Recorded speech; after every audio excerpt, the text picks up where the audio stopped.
गोरखपुर में बढ़ती गर्मी और हीट वेव के खतरे को देखते हुए जिला आपदा विशेषज्ञ ने city heat wave action plan तैयार करने की प्रक्रिया शुरू कर दी है।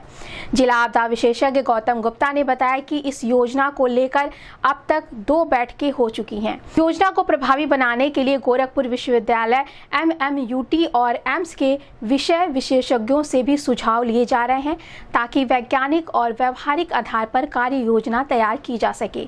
उन्होंने कहा है कि पिछले कुछ वर्षों में जिले का तापमान लगातार बढ़ रहा है और कई बार यह 40 डिग्री सेल्सियस से अधिक पहुंच जाता है। इसी को ध्यान में रखते हुए हीट वेव से बचाव के लिए व्यापक तैयारी की जा रही है। नगर निगम की ओर से शहर के पार्कों का जीर्णोद्धार, जल संचयन और वृक्षारोपण का काम भी शुरू कर दिया गया है ताकि गर्मी के प्रभाव को कम किया जा सके। साथ ही मजदूरों के लिए निर्देश दिए गए हैं कि दोपहर 12 बजे से 3 बजे तक काम ना किया जाए। यदि काम जरूरी हो तो कार्यस्थल पर छाया और पानी की व्यवस्था अनिवार्य रूप से की जाए। कंस्ट्रक्शन साइट्स पर निर्माण सामग्री को ढक कर रखने के निर्देश दिए गए हैं ताकि धूल न उड़े। शहर में लगे फाउंटेन को भी लगातार चालू रखने की व्यवस्था की जा रही है। इसके अलावा नगर निगम ने 8 रैन बसेरों को सक्रिय करने की योजना बनाई है ताकि हीट वेव के दौरान जरूरतमंद लोगों को राहत मिल सके। इस संबंध में गोरखपुर न्यूज से बात करते हुए जिला आपदा विशेषज्ञ गौतम गुप्ता ने कहा, देखिए, सिटी हीट एक्शन प्लान का निर्माण किया जा रहा है और ये इस प्लान को लेकर के अभी तक हम लोगों ने डिपार्टमेंटल 2 राउंड बैठकें कर ली हैं और साथ ही साथ इसमें इनपुट्स लेने के लिए हम लोगों ने दीनदयाल उपाध्याय गोरखपुर विश्वविद्यालय और मदन मोहन मालवीय तकनीकी प्रौद्योगिकी विश्वविद्यालय और इसके एम्स के थ्रू हम लोगों ने विषय विशेषज्ञ भी इसमें नामित किए गए हैं, जिनके सुझाव भी इस पूरे सिटी हीट एक्शन प्लान के निर्माण में दिया जा रहा है। इनके साथ भी बैठकें की गई हैं। अभी कुछ दिन पहले नगर निगम में 2 राउंड हम लोगों ने बैठक की थी। इसमें बेसिक उद्देश्य ये है कि जैसे जैसे तापमान में वृद्धि हो रही है और विगत कई सालों से कुछ वर्षों से हम देख भी रहे हैं कि 40 डिग्री से टेम्परेचर से अधिक के दिन काफ़ी ज़्यादा रह रहे हैं, तो उन सारी चीज़ों को ध्यान में रखते हुए सिटी हीट एक्शन प्लान का निर्माण किया जा रहा है। इसमें सभी डिपार्टमेंट्स अपने अपने इनपुट्स दे रहे हैं। जैसे नगर निगम ने भी बहुत जगहों पर मतलब पार्कों का जीर्णोद्धार करना शुरू कर दिया है। कई जगहों पे पॉन्ड्स का भी जीर्णोद्धार हो रहा है, नए पॉन्ड्स भी बनाए जा रहे हैं, जल संचय भी किया जा रहा है, वृक्षारोपण की भी बृहद रूप से वृक्षारोपण भी कराया जा रहा है। तो ये सारी चीज़ें, ये प्रोसेस इसलिए किया जा रहा है कि आने वाले दिनों में हीट वेव से बचाव हेतु आवश्यक कार्रवाई की जा सकी।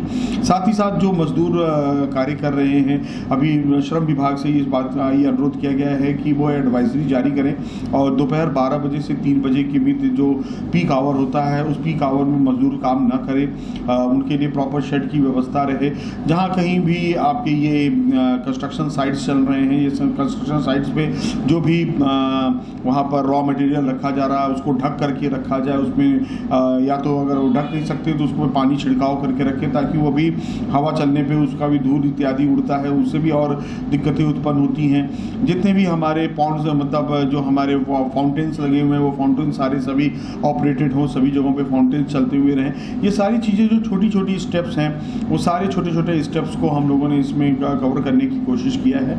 नगर निगम ने 8 रैन बसेरों को अपना कूलिंग सेंटर्स के रूप में इस्टेब्लिश करने की बात कही है और वहाँ पे कूलिंग सेंटर्स के रूप में उसको इस्टेब्लिश किया जा रहा है।